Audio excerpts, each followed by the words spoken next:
Hello to everyone from around the world. This is Stavros Yiannouka, CEO of Wise, welcoming you back for another episode of Wise Words.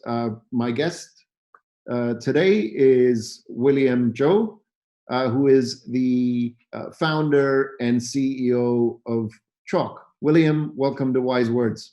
It's a pleasure being here, Stavros. William, let's start maybe with you just briefly introducing yourself and Chalk before we get into our conversation. Sure. So as Stavros mentioned, my name is William Zhou, and I am the CEO of Chalk. At Chalk, we provide a suite of education tools for the K-12 industries that specifically focuses on the planning and the curriculum side of things for schools, which means really helping schools and educators plan out their lessons, plan out their curriculum, map out what they have to teach, and ensuring that we're actually teaching the kids the right information. And so we've been working with tons of schools all over the world, actually over 500,000 educators to this point. I've been actually very lucky to be part of Wise for these many years. Well, yeah, you've been a great addition to the Wise family as one of our so star graduates from the Wise Accelerator. William, tell us a little bit. I mean, you're as are we, as in fact most of the world currently in some sort of lockdown because of COVID-19. But tell us a little bit about, first of all, how has this kind of affected you personally, and then talk to us a little bit about how it's affected Chalk and what you guys are doing. Absolutely. I mean, I think we're all affected by this on a personal level. Just yesterday, I heard somebody else say that this is probably the most shared human experience, right, for our species. And I thought that was just fascinating in one way. And certainly for me personally, it's finding things to do on the weekend, right? Staying at home. There's you only go out for the groceries, essential goods, but it is really an adjustment. We like to enjoy our nature here in Canada, and it's practically kind of gone the opposite. And I gotta wonder, when spring and summer comes around, as Canadians, we endure our winters and we like our summers, but we'll have to stay home. So, we have to do what we have to do to flatten the curve and our part. So personally, I think everybody's adjusting. But, professionally, I've also got to say, being a technology company and certainly one in education, we are felt by the closures around the world. Education is certainly disrupted by COVID-19, but, more often than not, I think we feel that we're actually in a very lucky position.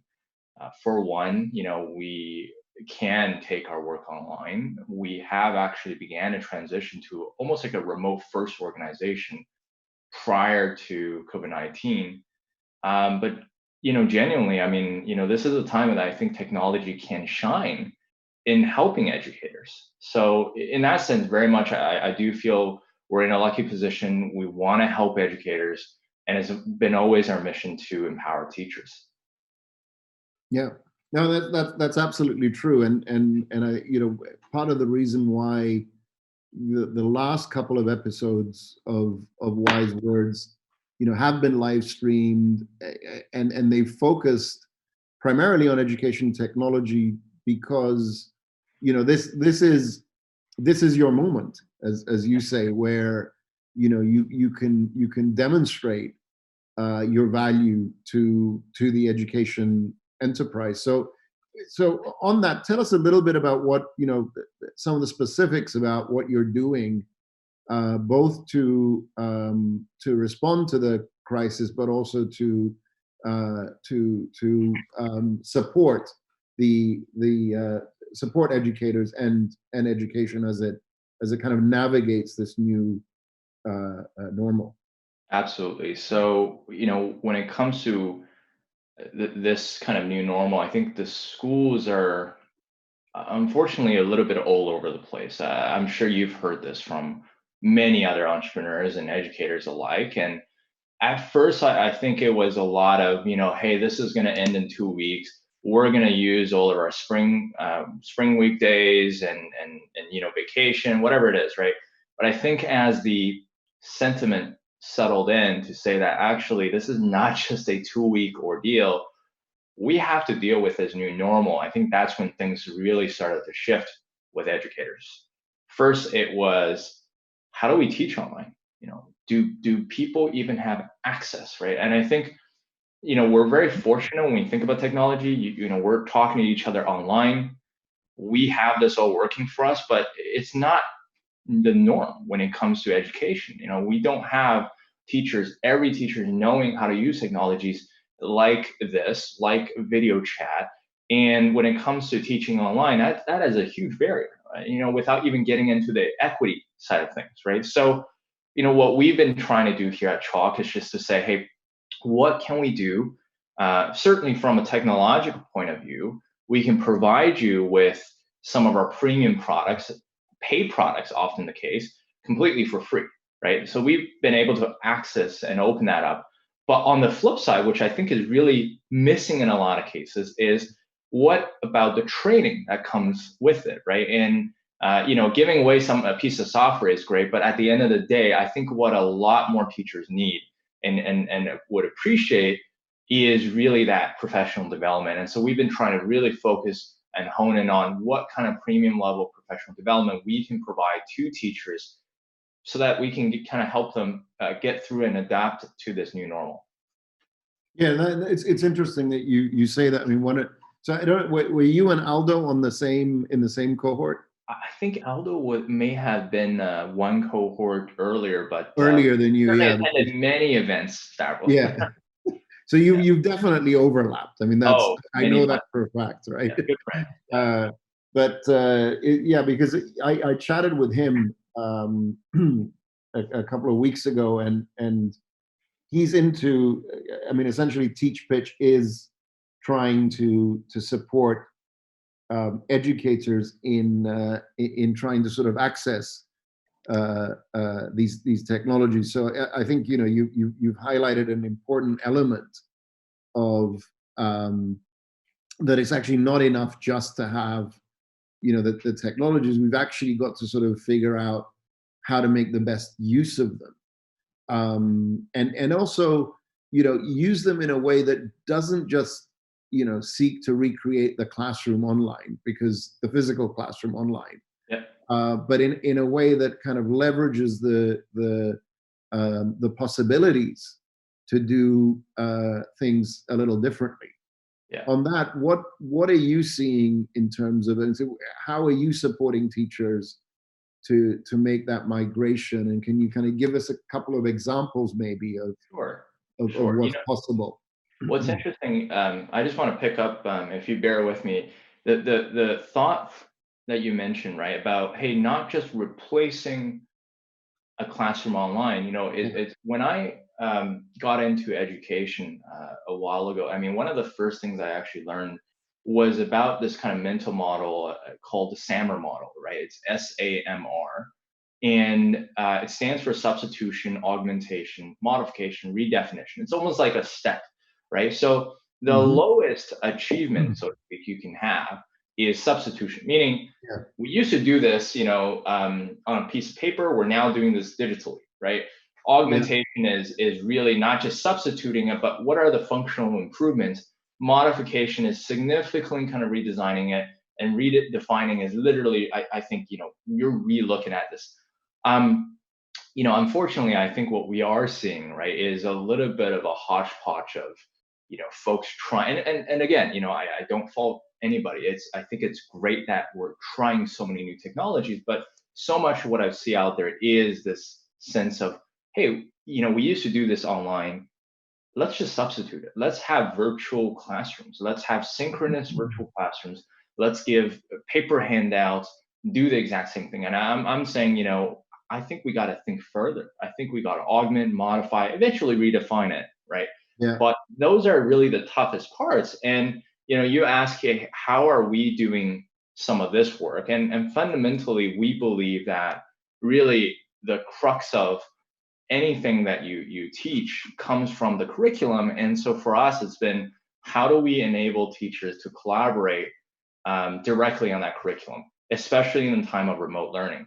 How do we ensure that they all have the right materials at the right time? They don't need to teach a synchronous class, but how do they collaborate with the right materials and give that still to the right students, differentiate it in their lesson plans?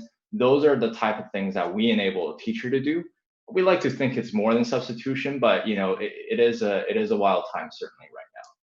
Mm. And are you seeing an increase in users because of the crisis? I mean, are people now turning to you for solutions? Yeah, absolutely. I mean, in the first week or so, not so much, because I got the sense that a lot of folks were panicking, and but ever since then, it's been a pretty steady increase. I think we're at now, 300 to 500 teachers per day, new teachers coming to our platform, registering, utilizing the platform. That doesn't include, some of the schools and district partners and customers that are coming to us asking for help. So, absolutely across the board, I think, not just myself, I've spoken to other education entrepreneurs. I think, this is, like you mentioned, right? This is a time that ed tech can shine. And my hope is that, it's not just for this period, but we really start to think about how we can help, in the fall and beyond. Just before the show, I think you and I were talking about how this may last not just for the next little while, right? Yeah, no, I mean, again, yeah, I mean, this looks like it's going to be with us for, for certainly a good 12 to 18 months, and potentially in a kind of worst case scenario, maybe even longer. Mm-hmm. You know, tell me a little bit about. I mean, a lot of what you're doing and offering also involves data and and analytics to help teachers monitor progress. Mm-hmm. Say a little bit about that element of the of the service that you guys provide. Yeah, for And again, just reflect a little on how that's being used yeah. or not used, as the case may be. I think pre-COVID-19, just as a primer, we help schools which really understanding how are we delivering a particular curriculum? Is it effective, right? Are we hitting all the right, Yeah. areas, so that we can utilize it to make better informed decisions, and that we can use this curriculum to really drive our instruction. I think that's always been the holy grail. With prior to technology, believe it or not, we would go into a school and we'd say, well, how do you know what your second grade teacher, what they're teaching flows into the third grade, flows into the fourth grade? And they would say, oh, we would get big printouts, right? Spreadsheet printouts side by side. We would look at them, have a conversation. And so with data, with the work that we do at Chalk, it's about how can we make that readily available? How can we make it actionable? And actually tell them, hey, here are the missing gaps, right, in your curriculum, and how your teachers are kind of pacing towards that. I think post COVID-19, certainly we found very interesting ways that people are using that information, because all the teachers are working remotely. In some schools, they've actually paid a lot more attention, right, to the data to say, okay, our teachers used to maybe pace in a couple weeks window where some teachers are ahead, some are behind. Now they're seeing a wide variety of pacing, right? It's just because everybody's all over the place. So I think that's probably been the toughest part that the schools have to deal with. For us, obviously, we're proud to make those available for them, but at the end of the day, we also have schools that are really struggling. They are they're telling us, we had one scenario where it was really almost really heartfelt, because they had their students they don't have access to devices. It was a very unfortunate, lower income neighborhood, and they had to give access to devices. And for those kids, you would think, hey, that's great. We gave tons of computers and whatnot, and we got a call. We were just on the call with the tech person, tech coordinator, and he said apparently a lot of those laptops were ending up in pawn shops. And it just, you never think about those types of situations, but that is part of what education, we have to work with, right? It's not all about every student already has a device, every student has access to everything, every administrator has, all the tech tools, the relevant data, the training. I think there's so many pieces that are missing, and certainly technology is one, but to me, there's just so many other pillars that Yeah. we all have to address. Yeah, no, and you look, you're touching, I think, on a sort of a core issue here, which is, going back to what your friend or your colleague said to you, Mhm. which is, this is a shared experience, Yeah. COVID-19 across the whole of humanity. Yeah, at a certain level, that's very true. But how we're experiencing it, I think, varies Yeah. significantly.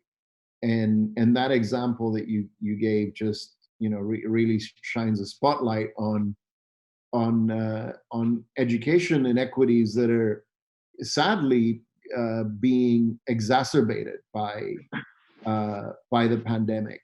Yeah. Um, you know, I suppose they're being exacerbated in, to put a positive spin on it, they're being exacerbated because, a fairly sizable segment of the population can still carry on with their, with some form of education. Yep. Say at somewhere between 60 to 80% of maybe what they would be getting in if they were physically in school. But then, you have that minority, which is not insignificant, at least in the developed world. It's a minority. I mean, in other places, maybe it's a majority where they're going without. And Right. so the delta between, those kids and the others who have access is going to grow Yeah. the It, longer this thing that persists. that kind of inequality. I mean, we're already hearing educators talk about the student achievement gap, right? It's going to widen. We have now, I think, culturally, as parents in North America, they're paying more attention more than ever on how do they invest into their students, right? And in whatever different variety of ways, whether it's a game that they can purchase that helps education, right? I think we've seen that trend in Asia, right? But I think for the first Yeah. time we're seeing that um, in North America, and I think that unfortunately that skills and that achievement gap is just going to widen. I mean, I love to kind of flip the script back a little bit. I mean, just kind of ask you. I mean, you interact with educators, CEOs, and folks all over the world. I mean, I we situate ourselves, here in North America. We are proud to serve, schools all over the world, globally, independent, international, public, charter, private. But I will say we do have a pretty heavy emphasis on North America. I mean, I love to hear, right, Stavros, how are the rest of the world? How are you seeing that equality um, issue play out in the sphere of education? Well, I mean, I think it's no different between countries than it is within countries, in the sense that, again, the developed world, where you have fairly broad-based, internet connectivity, where you have, again, fairly good level of public service. You're seeing, I guess, better adaptation to to the change than you are in the developing, the less well developed. uh, uh, world. Having said that, there are still examples where lower tech solutions, like using television, radio, even the good old mail, right? Yeah, absolutely. Can still can still play a part, and can go some way towards ameliorating the problem. But there's just no getting away from the fact that you know this this is also going to, and fast becoming, an education crisis. Yeah. And the fact that there are hundreds of millions of kids out of school, particularly in contexts and environments where even the best intentioned efforts of governments are just a drop in the ocean, Mm.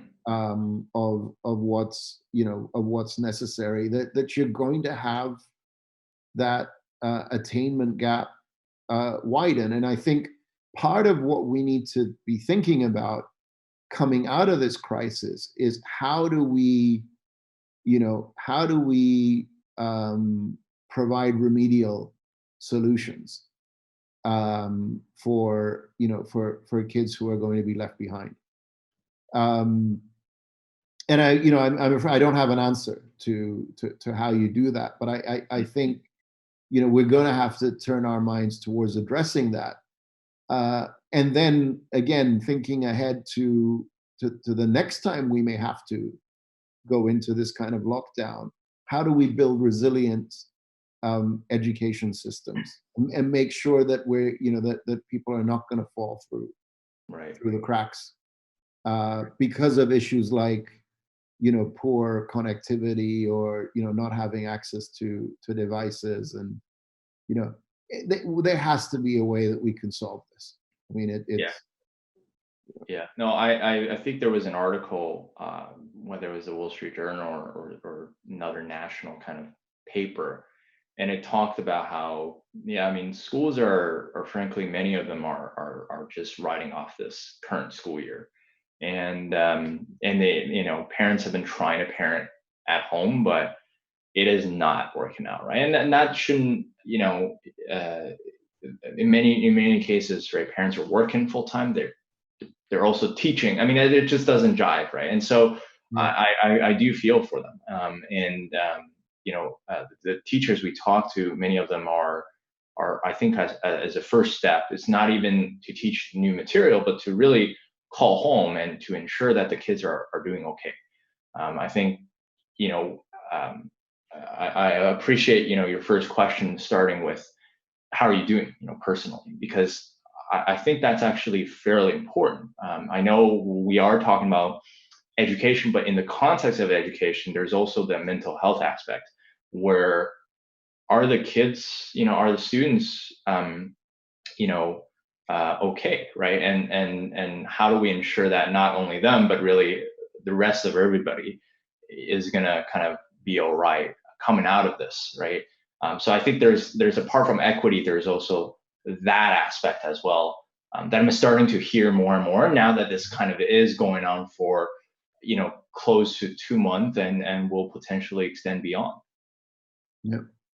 Yeah, well, last week on this podcast, and in this kind of setting, I was chatting with Andreas Schleicher from the OECD, Mhm. and Fernando Reimers from the Harvard Graduate School of Education. And one of the things we talked about there um, was perhaps this is now an opportunity for us to rethink the what of education, and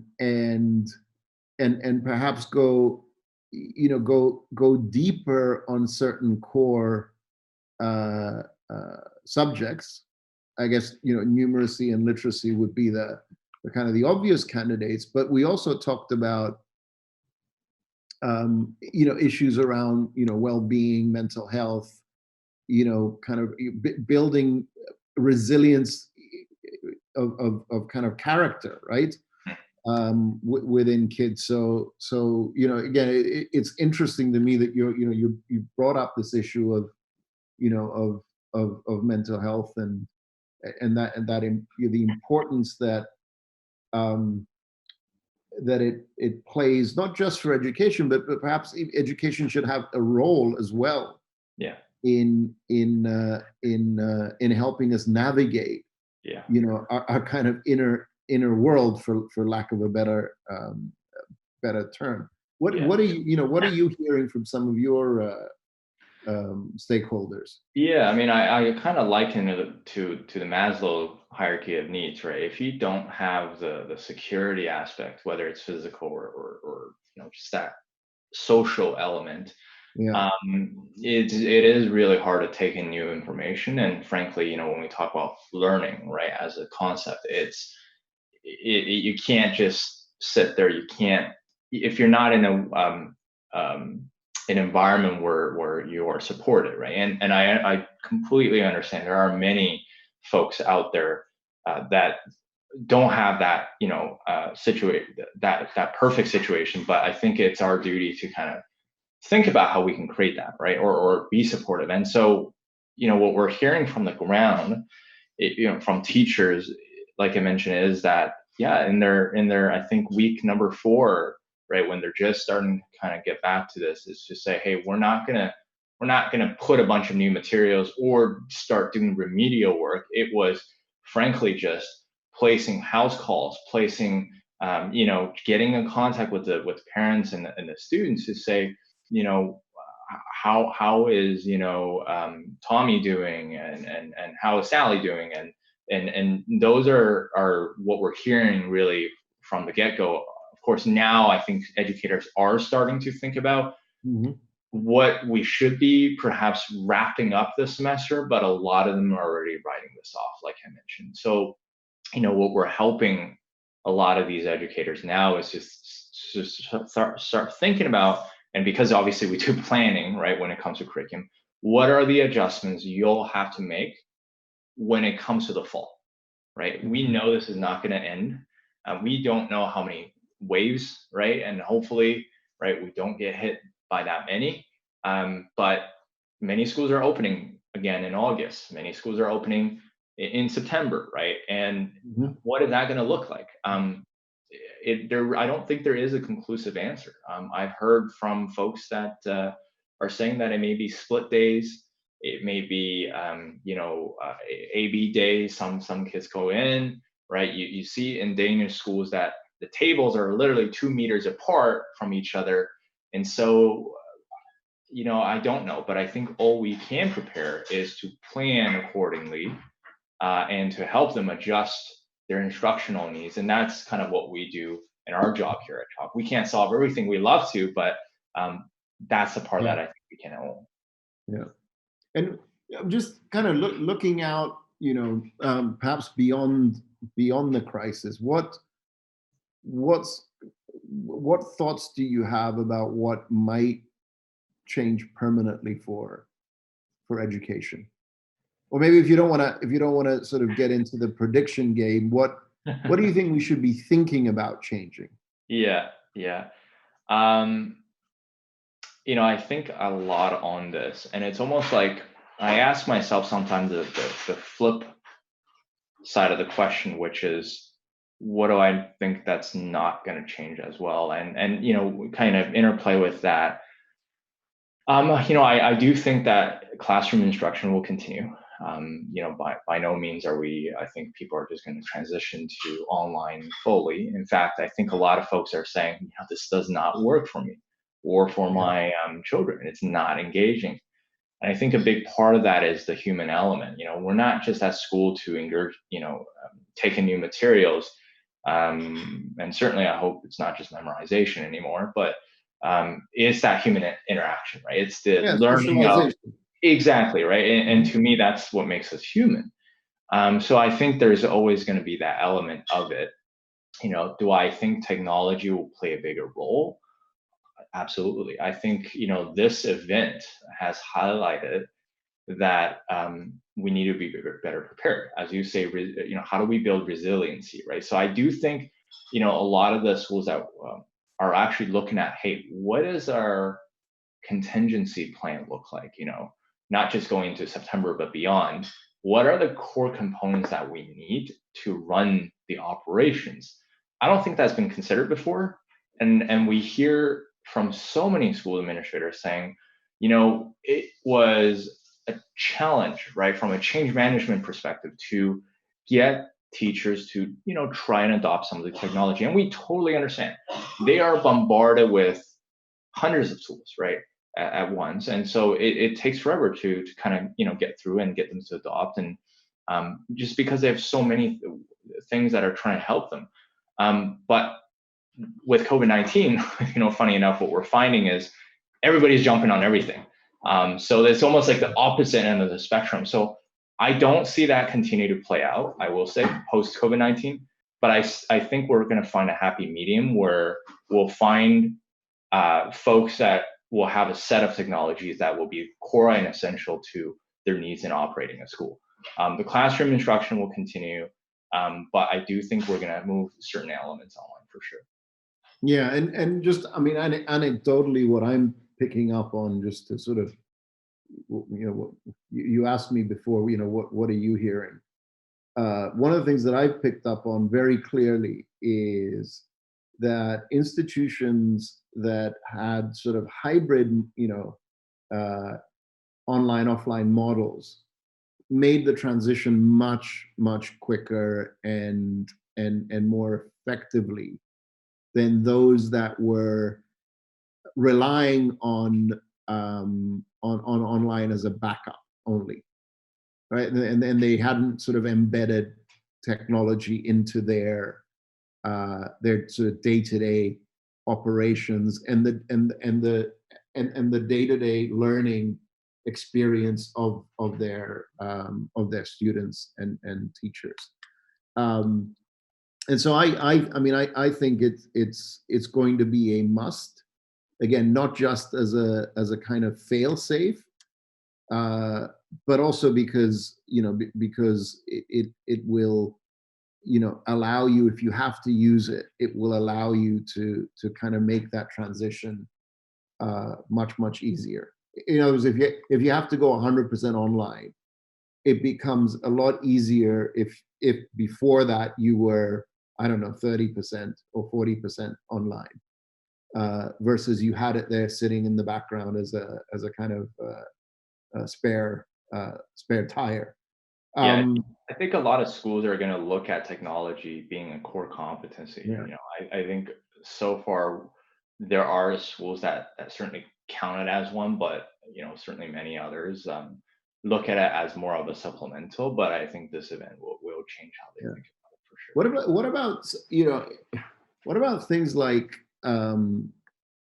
changing the fundamental structure of the school year and the school day? I mean, I don't think we actually talk enough about this in our convenings. I mean, for example, we've known, I think now for quite a long time, that the kind of long 3-month summer break that we have in the particularly in the Northern Hemisphere is actually detrimental to long-term retention and learning.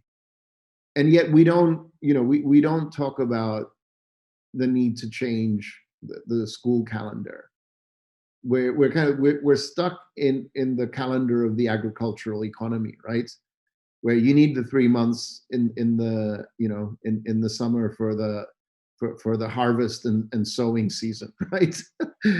Even though hardly anybody now is there's a very small number of people that are still involved in the very important agricultural sector. I mean, don't get me wrong. Again, I think what this crisis has done is highlight again which are the really important sectors of an economy.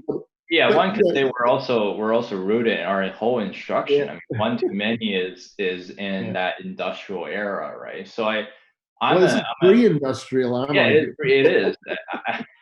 So Yeah. I am certainly a big proponent of us looking at that. If I recall, there was even studies that were done about starting. I mean, not even talking about calendar changes in that drastic sense, but just changing bell hours, right? Starting times of kids going to school to be later, right? I mean, I remember waking up super early, right? Yeah. It was like blurry eyed. It was like, what am I Mm. doing? But even just that, right? Pushing back the start date by an hour helps tremendously with retention, with engagement. Hmm. But there's financial implications, right? There is for a district that needs to do that. There's cost both to the parents, both to the transportation. All of those needs to be considered. Yeah. But I do think those has to be conversations that start to be brought in. I mean, what I love to see is how does that kind of play out? Um, you know, I've always thought of those as almost certainly policy making, almost decision level, right? Yeah. I would love to get. I'm sure many education entrepreneurs would love to get into those conversations. I think, for us though, our job I think thus far has been really technologically focused. But certainly, I don't think one of us want to be pigeonholed to just be technology. I do think many of us are here to really truly rethink what this experience can be. And so, I know Wise has been a phenomenal platform for those kind of engagements, the summit itself, the conversations. And I actually appreciate the fact that we do span beyond just technology. I think technology, again, plays one role of it. Mhm. But to your point, yeah, I would love to see, the calendar year being shifted, classes start later, and question why we have the one-to-many instruction. I mean, we hear about this kind of player coach mentality that teachers are already doing, but I hesitate to say that I'm finding a lot of that only at the school and teacher level, and not so much at that broader level. Yeah. Yeah. No, I think no, I appreciate everything you've said, William. I think the reason I think why these conversations belong, in a sort of ed tech context, it's because these are the kinds of things, in my view, that technology makes possible, Mm, but we're not yet sort of leveraging the full suite of possibilities, right? For example, the opportunity for asynchronous, yes. right, instruction and learning can help you with, potentially shorter school days, which will allow then for, later start times. Hmm. And again, it's interesting you say that, because I had written an article some years ago that was quite well received, essentially arguing that, especially for middle and high school, we should push start times, because most teenagers, sleep cycles get thoroughly messed up because of puberty, right? Yeah, And yeah, and again, this is sort of a biological fact that we've been aware of for some time, but it just hasn't sort of percolated down to the policymaking level, with the exception of, and actually I haven't followed up to find out what happened, but the UK was running some experiments with later start times right. for high schoolers, precisely because of Yeah, this insight, yeah. the scientific insight, not my article, I hasten to add. Um, so tell me now, you're also working, I understand, on a new project that's called Planboard. Yeah, not. I mean, to correct, not quite an entirely new project, but we've Okay. had. I mean, our roots are from planning, lesson planning through and through, and Yeah. given the context that we're in right now, it's a little bit of also thinking, hey, we've had this available for teachers for forever, frankly. Allowing them to collaborate on their plans, eventually making it its way to the curricular level, but they can do this on their mobile phones, tablets. But what can we be doing during kind of COVID-19, and what can we be doing post in that new normal, and a lot of it is, I think, collaboration, asynchronous collaboration, right? I think, if we all have to learn anything, I think Google has done a decent job in making things easy, making it accessible. And so far what we've seen on the education technology market is that there's room for improvement when it comes to teacher planning, when it comes to ensuring that we have the ability to collaborate between teachers, having resources available for teachers. I think it is a big one. What does the future hold? Beyond Planboard. What's next for Chalk? Absolutely. I think, yeah, for us, it's always been our guiding principle. Our mission has been to empower teachers, and we ask ourselves, how do we do that, right? We don't try to pretend to be a company that is really good at least today, working with students, right? That is just not what our one of our core competencies today.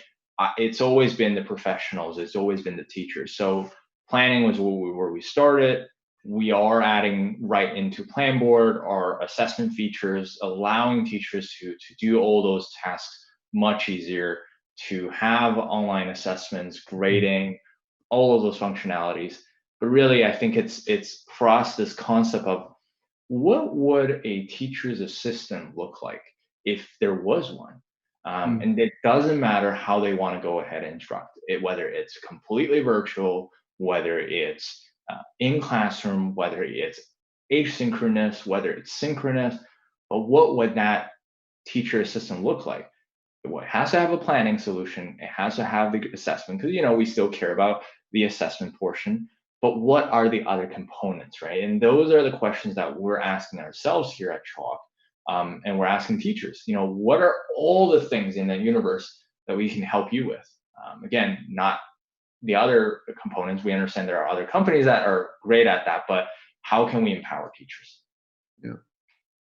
Well, William, it's been great, great catching up with you, and again, really delighted to hear that you guys are in the thick of it in some ways, supporting the people that really matter in this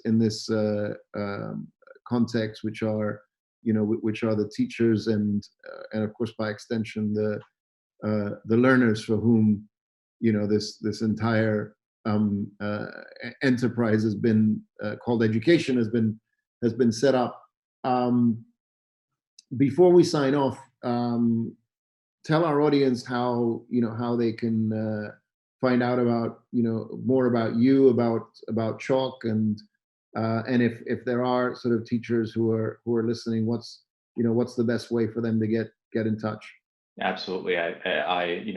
First off, any teachers that are working during this crisis, thank you. I just want to say, I think the world appreciates you.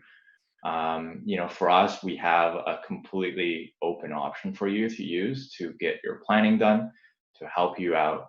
And you can access that. It is available right now at chalk.com. That is the simplest way to get in touch. You can click on the teacher button and sign up, and again, completely free for you. So, it is a wild time that we are in, Stavros, but it's been my pleasure as well, certainly being on this, and I appreciate the invitation to be on Wise Words. Anytime, and again, William, thank you for your time. Keep doing what you're doing, and I'm sure we'll see each other on the other end of this, thing, somewhere around this beautiful world of ours. Yeah. But thank you, and thank you to everyone who tuned in to listen to us and watch us live.